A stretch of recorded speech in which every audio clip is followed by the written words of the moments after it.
More breaking news for you this morning. We're just hearing that a search is underway for a 3-year-old British girl who's gone missing in the Algarve area of Portugal, and she went missing last night. Hundreds of people have been searching for the girl, and that search continuing this morning. So we will try to get as much on that as for you as soon as we can.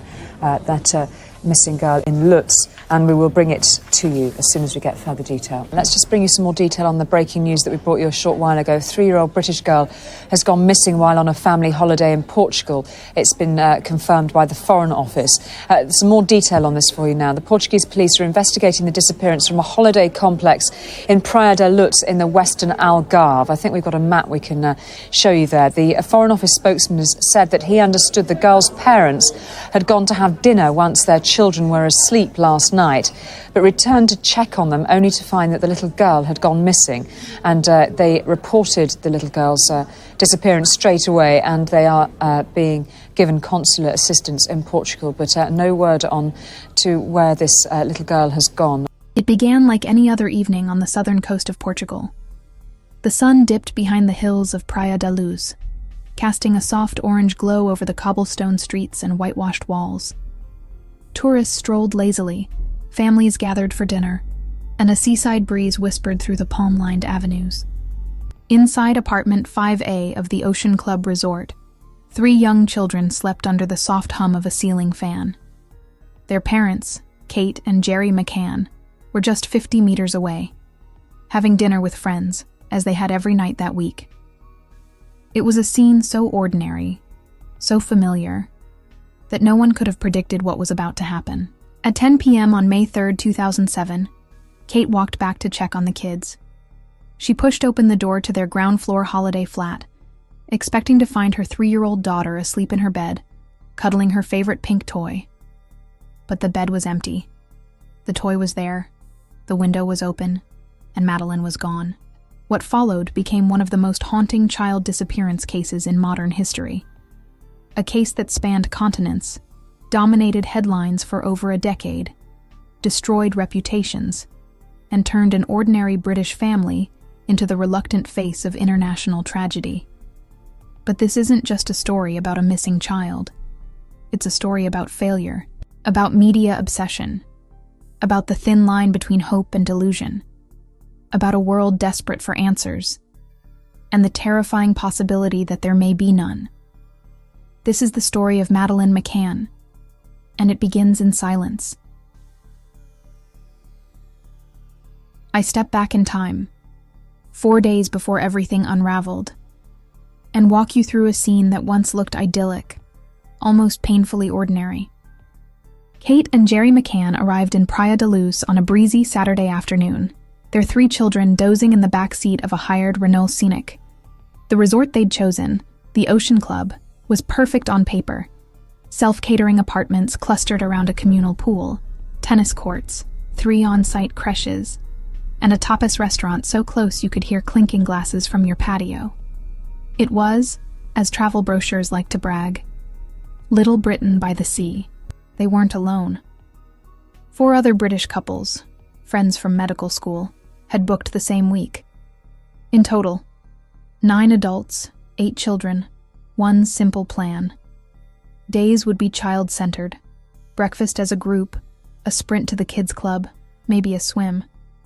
Evenings would belong to the grown-ups, a 20-meter walk to the open-air tapas bar, a bottle of wine, and a shifting schedule of quick checks on the sleeping kids. The McCann apartment, ground floor, corner unit, labeled 5A, looked out onto a quiet cobblestone lane at the rear. From the tapas terrace, Jerry could see the window of the children's bedroom. 2-year-old twins Sean and Amelie in white travel cots pulled up against the far wall. Madeleine in a small single bed closer to the interior door, 1 pink velvet cuddle cat tucked beneath her arm. The patio doors slid open onto a private garden. The curtains billowed with every soft Atlantic gust. For 4 nights the routine held: 6 p.m., bath time chaos, pajamas, bedtime stories. 8:30 p.m., the tapas 7, as newspapers would later dub them, gathered for dinner, always the same table, always within line of sight of the apartment block. Every 15 to 20 minutes, a parent slipped away, crossed the pool deck, listened at a bedroom door, returned. No alarms, no late-night disturbances, just the rhythmic ebb and flow of holiday life. Thursday, 3rd May 2007 began with the same reassuring predictability. Madeleine, sun-kissed, bursting with questions, asked her mother over breakfast, "Why didn't you come when Sean and I were crying last night?" Kate would later replay that single sentence in her mind like a stuck record, wondering what it meant, what she'd missed. By mid-morning, Madeleine was chasing butterflies near the pool, twirling in a princess pink sundress as Jerry snapped photos. Kate wrote in her holiday journal that the twins were full of beans. Madeleine, so grown up today. They lunched in the apartment, walked the kids to the creche, played a lazy set of doubles on the tennis courts, then shepherded 3 exhausted children home for baths and bedtime. At 8:35 p.m., the adults took their usual seats. Jerry's first check came at 9:05. He slipped through the patio gate, noticed the children's bedroom door standing wider than he'd left it, nudged it almost closed and, by his own account, found Madeleine sleeping peacefully. He lingered a moment, the proud father's silent nightly ritual, then retraced his steps to the tapas bar. 10 minutes later, Jane Tanner, one of the friends, passed Jerry on the lane and saw a man crossing the street ahead, carrying a small figure in pajamas, bare feet dangling, head resting on a shoulder. At the time, she thought nothing of it. Is this the man who holds the key to the Madeleine McCann case? 2 different EFITs of the same man. The police say he was seen carrying a girl towards the beach on the night Madeleine McCann disappeared. He was a white man with brown hair, and the child that he had in his arms was described as being about 3 to 4 years of age with blonde hair, possibly wearing pajamas. This could be the man that took Madeleine. The sighting was at this junction, about 500 metres from the apartment the McCanns were staying in. It was made by an Irish family, and at 10 p.m, it changes the timeline of that night. And that's possible because of a significant breakthrough. This was always believed to be the person involved in the disappearance of Madeleine McCann, seen by a friend of the family carrying a child away from the apartment at 9:15. But police have tracked this man down and ruled him out. I would say it was a revelation moment when, having discussed with them what they were doing on the night, we're almost certain now that this sighting is not the abductor. But very importantly, what it says is that from 9:15, we're able to allow the clock to continue to move forward. And it means the new sighting was happening at about the same time as Kate McCann was checking the apartment. At 9:35, friend Matthew Oldfield offered to listen at the McCann bedroom while checking on his own daughter next door. He poked his head into the darkened room, heard breathing, saw the twins, and assumed all 3 children were asleep. He did not step far enough inside to glimpse Madeleine's bed, and then came 10 p.m. Kate's turn. She entered through the unlocked patio doors and felt a prickle of something wrong. That bedroom door again, now yawning wide. She pushed it gently. It slammed shut on a sudden draft. Her eyes flicked to the window. Shutters up, curtains fluttering in the night breeze. The twins slept on, oblivious. Madeleine's bed was empty. So at 10 o'clock, I got up to do the next check. I'd finished eating them, so I headed back to the apartment, the usual route. And I just stopped and listened in the living area for a bit, and it was all quiet. But it just caught my eye that the children's door was quite far open. And at that point, I thought it must have been when Matt checked and he's left it open. And as I was just drawing it over, it was like it had been caught by a draft, and it just kind of slammed shut. And it was only at that point, really, that as I opened it a bit, I kind of looked into the room. And I guess I was looking at Madeleine's bed, and I couldn't make her out. And then I realised, actually, she's not in that bed. And I thought, oh, I wonder if she's woken up, gone through to our bed. She wasn't in our bed. And that was the first time where, I guess, the panic kicked in. And it was literally at that point, the curtains that were closed just kind of whoosh. And then I could see that the window had been pushed right over and the shutters were up. So, sorry. So I kind of knew straight away then that Madeleine had been taken. Her first thought was confusion. Her second was fear. Her third, they've taken her. She ran, barefoot, heart hammering, back across the pool deck, screaming, "Madeleine's gone." From that instant, routine shattered into chaos. Friends scattered through the complex, shouting her name. Staff searched rooftops, stairwells, shrubbery. Phones rang out to local police.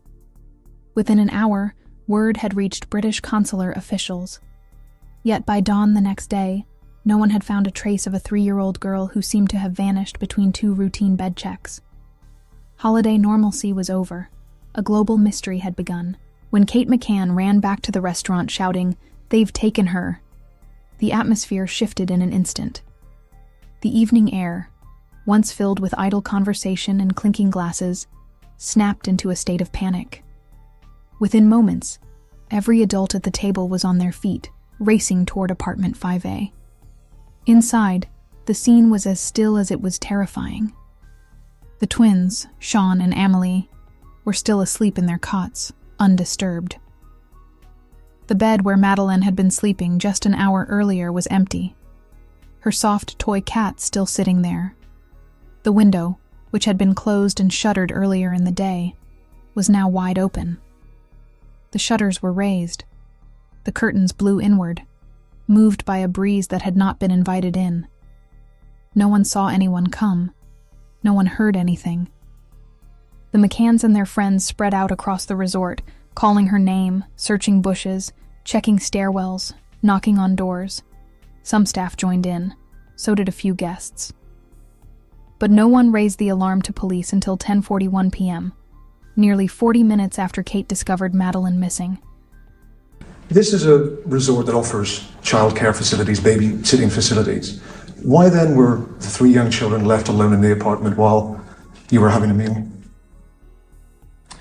I mean, I think if you know the location here, which you've seen, what we did, I think, and we've been reassured by the fact in the thousands of messages from people who've either done exactly the same or said they would have done the same. And for us, it really wasn't very much different to having dinner in your garden and the proximity of the location. I think it's fair to say that, the guilt that we feel having not been there at that moment, irrespective of whether we had been in the other bedroom or not, will never leave us. The local police in Lagos arrived around 11:10 p.m. By that point, the apartment had already been entered and exited by at least 20 different people. Friends, resort staff, tourists, family, all of them well-meaning, all of them unknowingly trampling potential evidence. There was no cordon, no forensic photographs, no fingerprinting. One officer reportedly even refused to accept that it was a kidnapping, suggesting the girl had simply woken up and wandered off. But there was no trail to follow, no muddy prints, no broken lock, no footprints on the ground beneath the window. Just questions. The McCanns begged for help, but the system around them moved slowly. Border alerts weren't activated until the following morning. Airports weren't notified until it was too late. And the apartment, ground zero of the case, was not properly secured until hours after it had been flooded with contamination. As dawn broke over Praia da Luz, the resort town that had felt so safe, so serene, was suddenly the center of a nightmare. Madeleine Beth McCann was missing, and the clock was already working against her. By the morning of May 4th, 2007, the sleepy village of Praia da Luz had become a media circus.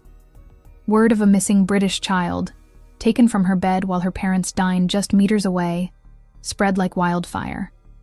British tabloids sent reporters by the dozen.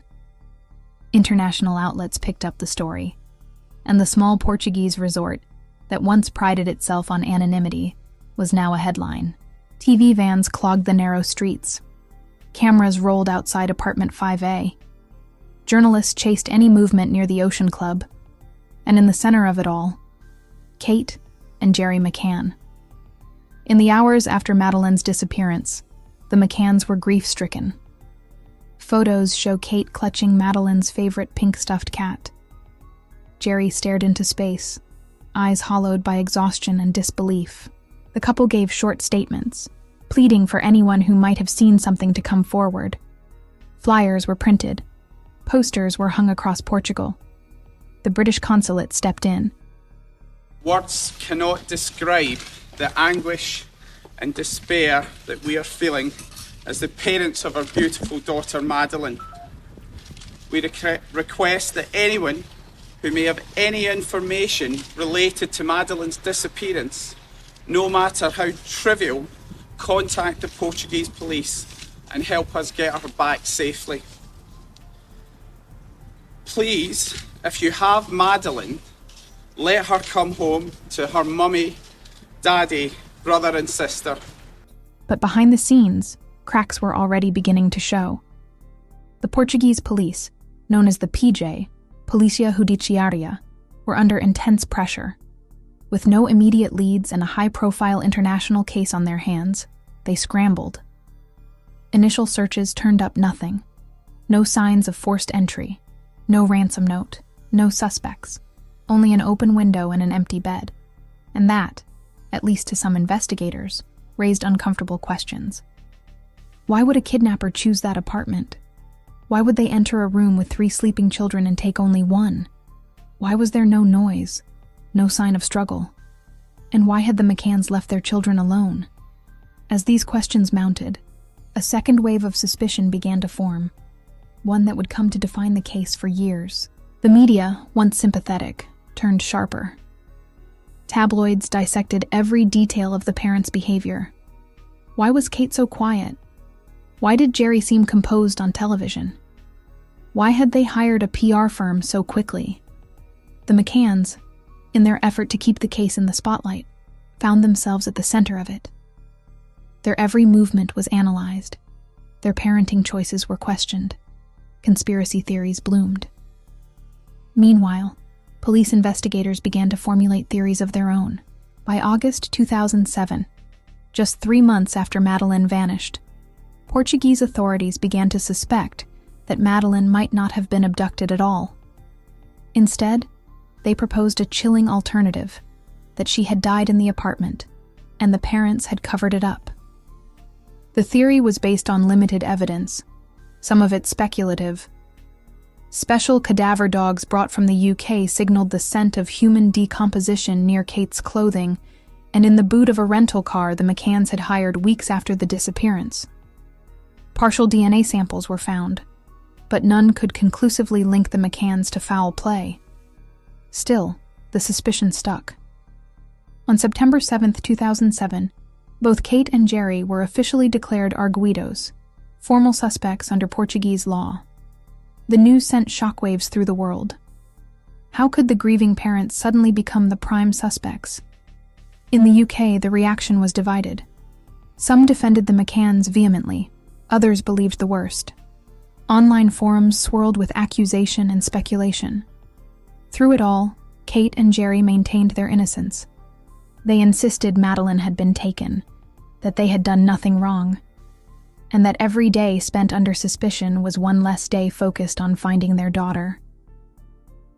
The concern that we have, and I think also that the Metropolitan Police have, is that at the minute there's almost a parallel investigations going on, which just doesn't make sense, and we're not quite sure why there's resistance to the joint investigation team, because clearly resources in Portugal is an issue, and this would be one mechanism by which we could have additional funding, and I think from it, we can only see the positives of going down that route. I mean, do you think there's a sense, I'm speculating obviously, but where the Portuguese police feel this is one case we don't want to revisit?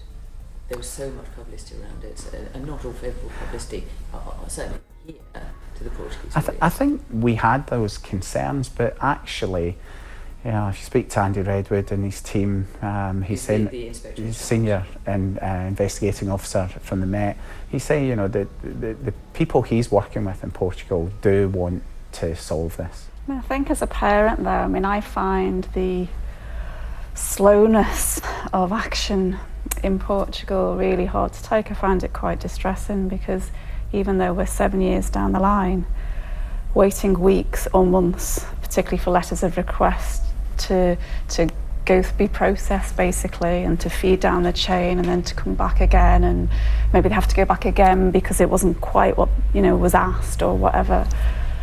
It is frustrating, and I suppose I do struggle with the fact that please work together. Would you ever go back yourselves, put up some posters, or as another way of trying to generate interest and get more evidence again? I do go back. I haven't been since last April, but I do go back for personal reasons. Obviously that's... You go back regularly, do you? Well, I might once or twice a year. It's gone down to now. Forgive me, I don't want to pry. Yeah. To go to the church there, or? Yeah, all that. There's a lot of the local community who are incredibly supportive, Portuguese and others, and we made some good friends there. And it's difficult because we don't want to go back and generate publicity, because I know a lot of local people don't like that or resent that, and whilst we have some really good friends in Praia da Luz, I know some people would like it to go away, so when I go to Praia da Luz I go quietly. And I guess for you it's a chance to be close to her. Is that how Well, it is. That's obviously the last place we were with Madeleine, and I'll still walk those streets and I guess try and look for answers, or so it helps me. It's the 7th anniversary on Saturday. How will you mark that? Well, usually it's very quietly. We usually have a small gathering in the village, which we've done for the last so many years. We've always said it's actually Madeleine's birthday, which follows soon after, really, which is... And she would have been more 11. difficult day. 11, yeah. And that's the more difficult day? Yeah, definitely. And is that something that you... how do you mark that? How do you mark that for a child who's not there? No, we do. We kind of always remember, don't we? Yeah, and we're still celebrating Madeleine and let's have a cake and her birthday with the close family and for the twins. But it's hard. It's really hard. There's no, she's not there. You should be celebrating her. It's by far the toughest day of our year, I think. And I imagine it's hard every year. Oh yeah, definitely. And you think 11. She's due to start secondary school in September, which is just, it's a long time. What's your best hope of where Madeleine is now? Because you've always maintained she could be alive. Mm-hmm. 7 years after someone goes missing, you can have a death certificate. Sure. You have declined that. You don't want that. I think that very early on we got advice from the National Centre for Missing Exploited Children, and their CEO was saying, there's a whole load of reasons children get taken. That's the first thing. And they've recovered hundreds of children in unusual circumstances. And I suppose the scenario, and it's not been ruled out, is that Madeleine was taken by someone who wanted a child, and that she's been loved and cared for. That's, I think, the best scenario. But of course, there are many others. Let me just ask you one final thing. You've talked about, the young women that have been found that went missing as girls or as young women and were found many years later. And sometimes they did have access to television, they did have access to newspapers and the internet, but they couldn't escape. It's a long shot, but if Madeleine is alive, if she could hear you, what would you say to her? We love you, Madeleine. We miss you every day, as we did that very first day, and we're waiting for you. We're never going to give up. We'll do whatever we can to find you. By late 2007, the investigation had begun to unravel. There were no arrests, no breakthroughs, just silence. And the child at the heart of it all, Madeleine Beth McCann, was still missing. For over a decade, the disappearance of Madeleine McCann had hovered between mystery and myth, a case frozen in time, shrouded in speculation and heartbreak. The years ticked by. Public attention flickered in and out. Tips kept coming, and yet nothing solid ever surfaced. Until 2020. That spring, 13 years after Madeleine vanished, investigators made an announcement that jolted the world. For the first time, they named a suspect. Not just a person of interest. Not just a shadowy theory. A suspect with a face, a past, and a deeply disturbing one. His name was Christian Bruckner. A 43-year-old German national, Bruckner had a long criminal record: assault, theft, drug offenses. But most chillingly, he had been convicted of sexually abusing minors. He had spent time in both German and Portuguese prisons. And according to prosecutors, he had been living in Praia da Luz in 2007, the same resort town, at the same time, just minutes from apartment 5A. Authorities revealed that Bruckner owned a yellow and white VW camper van, which he used to travel around Portugal. He also had access to an old Jaguar, which he later registered under someone else's name, on May 4, 2007, the very day after Madeleine disappeared. Then came the most unsettling detail of all. On May 3, 2007, just 1 hour before Madeleine was reported missing, Bruckner received a phone call while parked in the Praia da Luz area. Investigators traced the signal directly to the vicinity of the Ocean Club apartments. He was there. He had the means. And most importantly, he had motive. But there was more. German police uncovered chat logs and witness statements that painted a dark, predatory picture. In one online exchange, Bruckner allegedly described a desire to abduct and abuse a child. In another, an ex-girlfriend claimed he had made a chilling remark. "She's gone, and she's never coming back." Bruckner, however, refused to speak. From his prison cell in Germany, where he was already serving time for the 2005 rape of a 72-year-old American woman, he denied involvement in the McCann case. Still, German prosecutors declared publicly, "We are convinced that this man killed Madeleine McCann." It was the most direct accusation ever made in the case.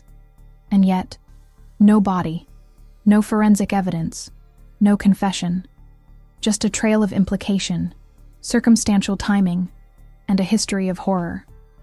Im Zusammenhang mit dem Verschwinden des 3-jährigen britischen Mädchens Madeleine Beth McCann am 3. Mai 2007 aus einer Apartmentanlage in Praia da Luz in Portugal ermittelt die Staatsanwaltschaft Braunschweig gegen einen 43-jährigen deutschen Staatsangehörigen wegen des Verdachts des Mordes.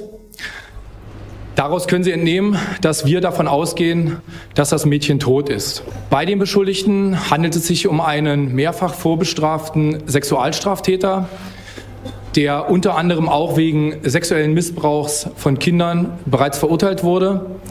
Derzeit verbüßt er in anderer Sache eine längere Haftstrafe. Der Beschuldigte lebte zwischen 1995 und 2007 regelmäßig an der Algarve, unter anderem einige Jahre in einem Haus zwischen Lagos und Praia da Luz. Nach unseren Erkenntnissen ging er in diesem Zeitraum im Raum Lagos mehreren Gelegenheitsjobs nach, unter anderem in der Gastronomie. Weitere Anhaltspunkte legen nahe, dass der Beschuldigte seinen Lebensunterhalt zudem durch die Begehung von Straftaten finanzierte, darunter Einbruchdiebstähle in Hotelanlagen und Ferienwohnungen, aber auch Drogenhandel. Die Staatsanwaltschaft Braunschweig ist mit den Ermittlungen befasst, weil der Beschuldigte vor seinem Auslandsaufenthalt in Braunschweig, also im Bezirk Braunschweig, seinen letzten Wohnsitz hatte. Im Rahmen der Ermittlungen, die im Auftrage der Staatsanwaltschaft Braunschweig durch das Bundeskriminalamt in enger Zusammenarbeit mit der britischen Metropolitan Police und der Policia Judiciaria in Portugal geführt werden, bitten wir nun auch öffentlich um die Mithilfe der Bevölkerung. Ein entsprechender Zeugenaufruf wurde gestern auf der Homepage des Bundeskriminalamtes veröffentlicht. In the earliest days following Madeleine's disappearance, police pursued what they called the abduction hypothesis. But within weeks, a shift occurred, a pivot that caught even the McCanns off guard. Portuguese investigators began to look inward, at the parents, at their friends. The very people who had raised the alarm were suddenly treated with quiet skepticism. Journalists began picking up on the change in tone. Headlines questioned inconsistencies in statements. Rumors swirled. Had Madeleine really been taken? Or was something more tragic being hidden? 4 months into the investigation, the shift became official. On September 7, 2007, both Kate and Jerry McCann were declared arguidos, formal suspects. The news ricocheted across Europe. For some, it confirmed their worst fears. For others, it felt like betrayal. The case against them. Circumstantial, but emotional. Portuguese investigators believed the parents might have accidentally killed Madeleine, perhaps with sedatives, perhaps during a moment of negligence, and then staged a kidnapping to cover it up. They pointed to the dogs brought in from the UK. One allegedly signaled the scent of human blood behind a sofa in the apartment. Another reacted in the trunk of a car the McCanns had rented nearly a month after Madeleine vanished. It wasn't proof. It wasn't even admissible evidence in most courts. But in the court of public opinion, it was dynamite. Kate McCann, once seen as a grieving mother, now found herself portrayed as cold, calculating, even suspicious. One tabloid splashed the headline, "Why Won't She Cry?" across its front page. Few seem to consider that trauma doesn't follow a script, that grief can look 1,000 different ways. The McCanns denied everything. No sedatives, no accident, no cover-up. And still, the spotlight stayed on them. They were followed by cameras, harassed online. Rumors exploded. I cannot love Madeleine more than I love her. You know, I would never have taken a risk. It was something that wasn't even a decision. That's how safe it felt, you know. What and it didn't help. Did we have to suggest it wasn't going to be safe? We were dining 50 yards away. We were making regular checks. We were going into the apartment, always quiet, every night. And if we had thought it was unsafe for a minute, if there was any conscious element that somebody was going to go into that apartment and steal your child, then of course we wouldn't have done that. But it wasn't just a matter of being unsafe, was it? I mean, is it the case? You can clear it up right here now. Was Madeleine upset the night before about being left alone? Had she had a moment and got out of bed and started crying and started looking for you? I mean, I don't want to dwell on it too much. I mean, I don't know if you saw the documentary last night, so I mean, I have talked about it. Madeleine made a comment in passing that where were you when I cried? Not just to Mummy, by the way, just generally. And it just seemed a bit odd. I mean, it was a very kind of passing remark, and we just thought she doesn't usually wake up, and she woke up, that means that, you know, she must have fallen back asleep very quickly. And then she moved on. You know, she moved on. Anybody with young children will understand that children cry, they wake up at night. During that week, there was one night, and we can't give too much detail because it's part of the investigation file, but there was one night where Madeleine had come through and one of the other twins was crying. So, you know, and when she did mention it to us and we asked her about it, and she just dropped, she was completely fine. And we thought, was it when they were bathing, getting them, you know, first putting them down in that period when they're really tired? Of course, with hindsight, in the context of what happened, of Madeleine being abducted, it's put in a very different light, and it's put in a very different light to us, and of course we emphasise that. If Madeleine hadn't been abducted, we'd never have thought of that comment again. And then silence. In July 2008, the Portuguese Attorney General quietly dropped the case. No charges, no trial, just closure, at least officially. But for the McCanns, the damage had already been done. They were no longer just the parents of a missing child. They were suspects in her disappearance. Even now, more than a decade later, some still believe the worst.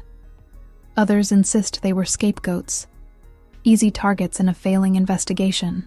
There's obviously quite a lot that we haven't been able to speak about in the last couple of months with circumstances.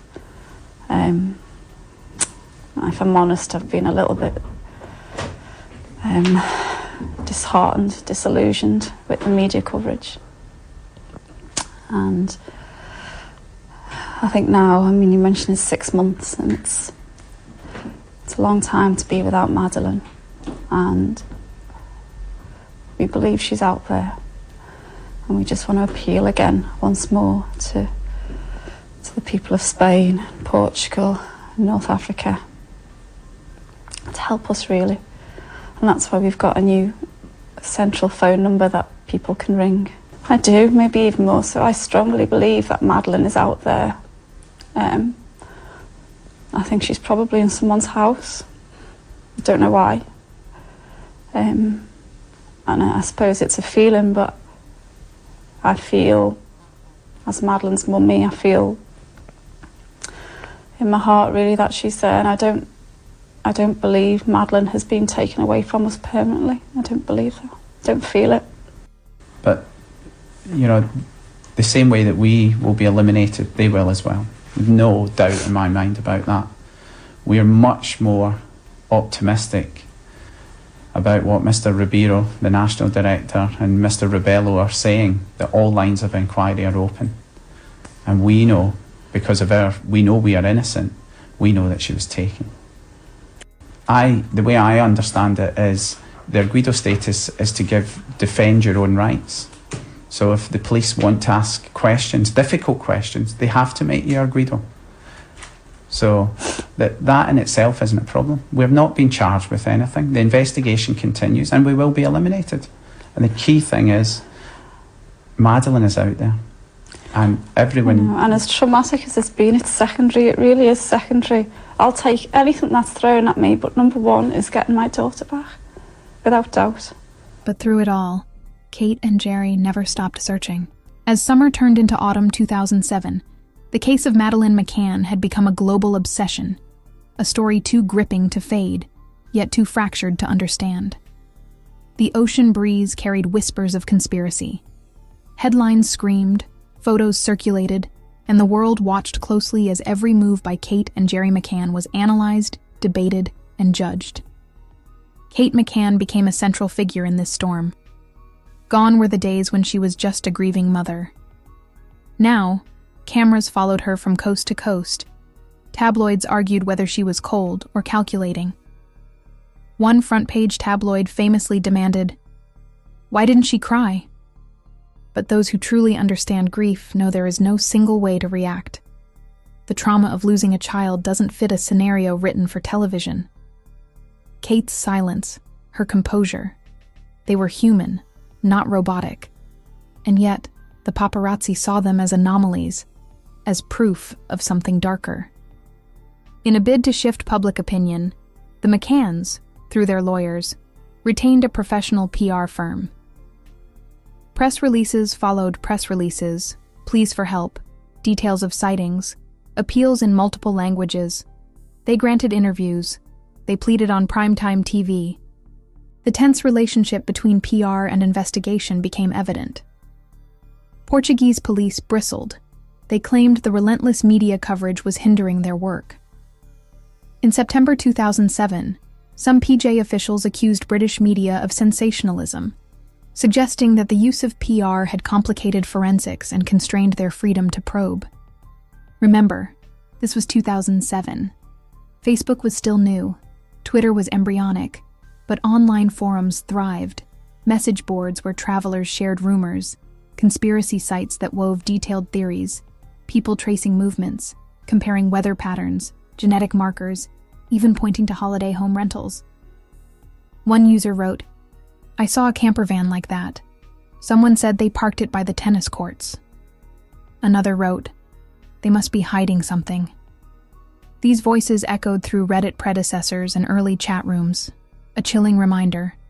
Anyone can become judge, jury, investigator, all at once. The scandal struck hard in Portugal. Prominent families canceled trips. Tourism numbers dipped. Praia da Luz, once a charming holiday retreat, now carried a lingering tension, as if the cliffs and gardens remembered more than the world knew. In the UK, politicians got involved. Questions were asked in Parliament. The Foreign Office confirmed it was providing full support to British citizens abroad. Parliamentary debates debated whether British authorities should have stepped in sooner. The global reach of this disappearance was clear. The fate of one little girl had become a question aired in governments, across borders and time zones. Through all the noise, one undeniable truth remained. the McCanns still did not have their daughter. And that gulf between what the press wanted, what police needed, and what the public demanded kept widening. For Kate and Jerry, every interview was a gamble. For investigators, every leak was a concern. For the public, each new rumor was evidence or accusation. The lines blurred. Emotions trumped facts. And as the world united in collective empathy, it also divided into factions. Those who believed in Madeleine's innocence, and those who believed in a darker secret. In the midst of swirling doubt, the McCanns launched the Madeleine Fund, raising millions not just for search efforts, but to maintain pressure on authorities to keep the theory of abduction alive. They held vigils. They partnered with missing people charities. They traveled to Brussels, to Lisbon, to personal appearances, all with one goal: keep the story alive. They were fighting a war in the media while trying not to lose the war to find their daughter. I think the first thing to say is that the priority today is very much about asking the public to help us with a petition to get the government to do more. We have been fortunate, although it's not helped us get what we want, by having a fund, and the fund was set up in response to people offering money, and it was set up properly, and the fund is very accountable. It's independent auditors. We have a fund administrator who's got lots of experience, but the vast majority of the money in the fund's been spent directly on search fees. It's obviously supported other things, awareness campaigns. We have a part-time coordinator now. We have a media liaison to deal with things like this here and in Portugal and trying to get our messages across. But most of the money, the vast majority of it's been spent. We've had the fund an investigation for 2 years now, which, as you can imagine, with several more than that personnel, it costs money, you know, and staff, expenses, interviewing. We run a 24-hour helpline which is available. We run a website that costs money, updating it, communications, you know, all of these things do add up. And without having the fund, there wouldn't be a meaningful search today. Come 2025, the echoes from this media storm still resonate. The files are thicker, the wounds more refined, and the public's memory both sharper and more divided. But when we look back, stripping away the headlines, the angles, the tabloid tropes, we find a basic humanity. 2 parents still waiting, still hoping, still reaching, and a world that needs to remember, behind every click, every theory, every outrage, there was and still is a missing child named Madeleine Beth McCann. For decades, the world watched and waited. Chapters of an unfinished tragedy unfolded, but definitive closure remained elusive. Then, in 2020, a powerful new player entered the scene, and with him came an urgent countdown. Christian Bruckner, once a name in the shadows, now stood center stage. Born in Germany, raised in fractured homes, emboldened by a history of violent crime, Bruckner was no stranger to darkness. He had served prison terms for sexual abuse of minors, drug offenses, and violence. But on June 3, 2020, German prosecutors dropped a bombshell. They were absolutely certain he was responsible for Madeleine's disappearance. Here's where the narrative tightens like a noose. Bruckner was serving an unrelated sentence for rape, scheduled to finish in September 2025. However, prison rules and credits meant his release could come earlier. And a strange twist emerged. Someone anonymously paid his court fines, clearing the last legal barrier to early release. September 17, 2025. Now it bore the chilling weight of a deadline. Without charges, Bruckner could walk free before anyone had the chance to bring him to trial for Madeleine's case. The investigation risked becoming obsolete. Investigators traced a faded trail. A photo on Bruckner's phone dated May 2007, showing his yellow camper parked in Praia da Luz. Mobile phone logs that placed Bruckner in Praia da Luz within days of Madeleine's disappearance. Testimony from ex-partners, who recalled strange behavior and threats, including references to, that day, a terrible job. The buried hard drive dug up under Bruckner's old doghouse, containing strange messages, photos of children, and sinister language. A well on his property, possibly used to conceal evidence, now subject to fresh excavation. Each lead was a spark, potential flame, but investigators needed smoke. They needed proof admissible in court. Time became the enemy. German prosecutors faced intense scrutiny to act before Bruckner's release. British and Portuguese authorities pressed for extradition. Forensic teams rushed to trace bones, match DNA, analyze the hard drive contents. For every new detail, the world waited and wondered. By mid-2024, the pressure was overwhelming. Deadline loomed. Evidence remained incomplete. The fate of the case, and perhaps justice, rested on months, not years. Will Bruckner be charged before he is freed? If prosecutors fail to build a strong, admissible case in the next few months, they risk seeing their prime suspect walk away, untouched by justice.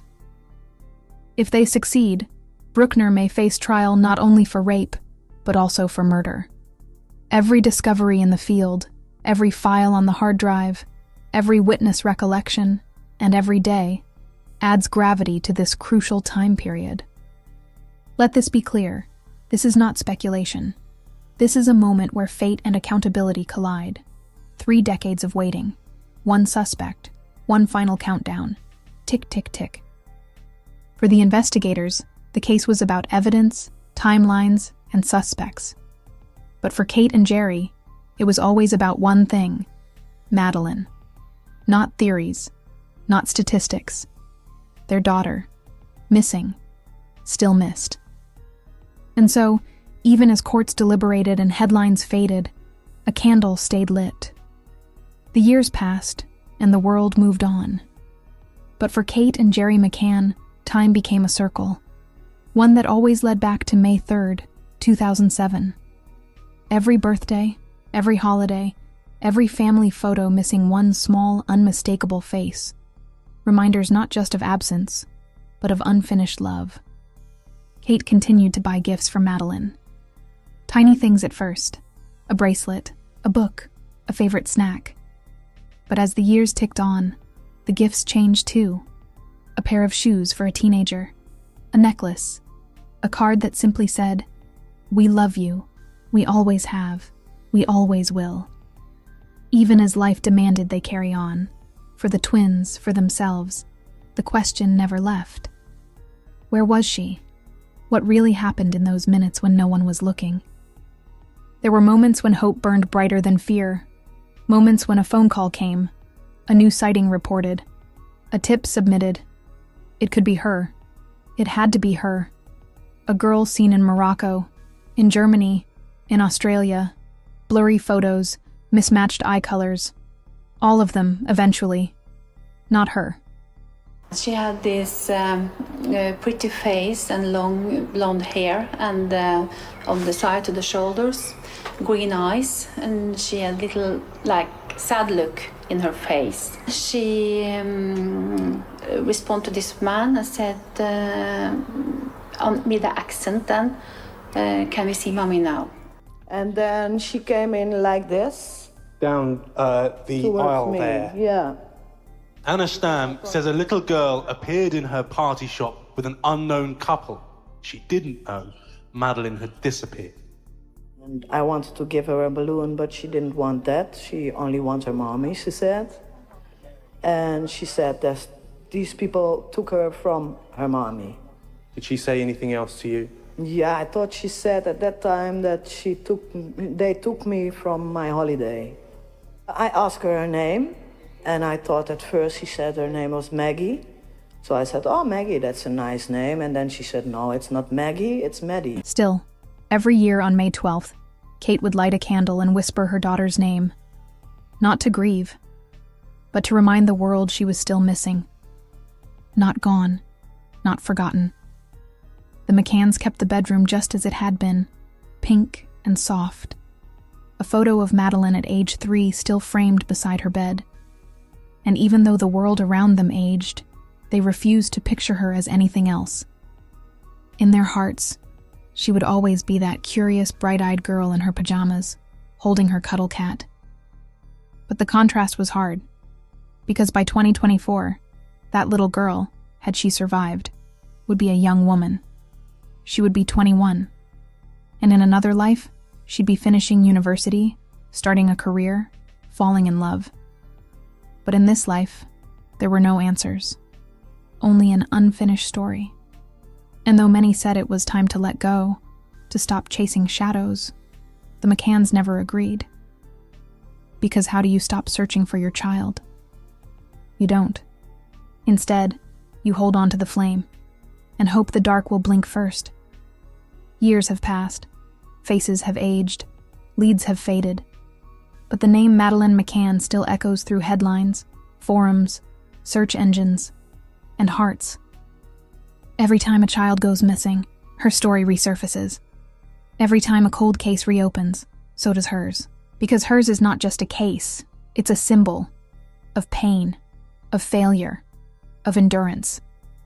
In Praia de Luz, the apartment still stands. Tourists pass by. Some take photos. Others walk faster, avoiding the weight of what once happened there. The window, the pink pajamas, the soft toy, all of it became imprinted on a generation's memory.